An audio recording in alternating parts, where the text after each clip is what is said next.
Hi, I'm Steve Rhodes, host of the Trader's Edge and Money Masters show, seen live daily at TFNN.com, and of course, live through the East Signal apps button. Click on media. You'll be able to see my show streaming live and see all my charts. I've got 6 important charts to share with you as we speak right now. Let's get into it. We're going to take a look at the importance of the hammer candle, which we're looking at the S&P futures. Let's start there. The S&P futures yesterday got down to a low of 1973.75.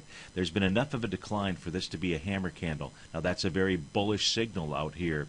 A break above the market profile high, TAS market profile high, 1994.50 would be bullish. A break below 1973.75, and we're likely to see a run if we take a look at retracements from low to high out here. We're likely to see a move down to the 1956 to perhaps 1928 level. That hammer candle from yesterday is very important. If we take a look at the Dow futures, they did the same thing. Yesterday's hammer candle actually formed right at the bottom of the market profile, that 16,880 level. If we see a move below that, that'll go ahead and signal that prices inside the Dow futures will go ahead and make a retracement down to the 16,715 level, maybe 16,496. We go take a look at the Dow itself. The Dow also formed a hammer candle yesterday. That makes all important. The low of yesterday, 16,983 critical. Any close below a hammer candle, if you are long, you are wrong. With no floors having been built in the Dow on the way up, likely retracement that we'd be looking at is in the 16,649 level. Now this is a key bullish reversal signal.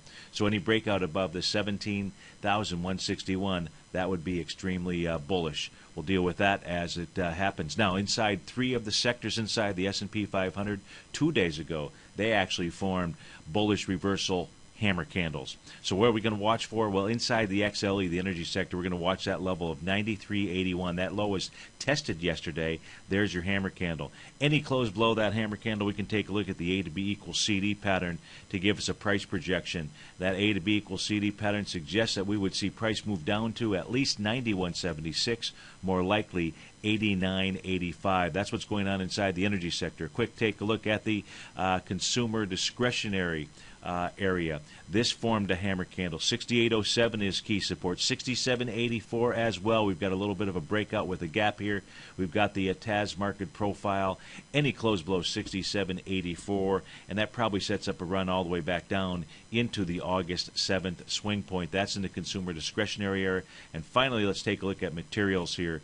They've got a hammer candle that formed 2 days ago. 49.61 is the key level there. Any break of that hammer, likely we see price move back to the August 7th level at a minimum. What we'd be looking at is the 42.29, 48.89. But boy, you get down to 48.89, you're already down to that swing point from August 1st. So this is Steve Rhodes. Hey, folks, don't forget you can test drive my newsletter service for 30 days for free. Just go to www.tfnn.com/Steve. Thanks so much. Have a great weekend.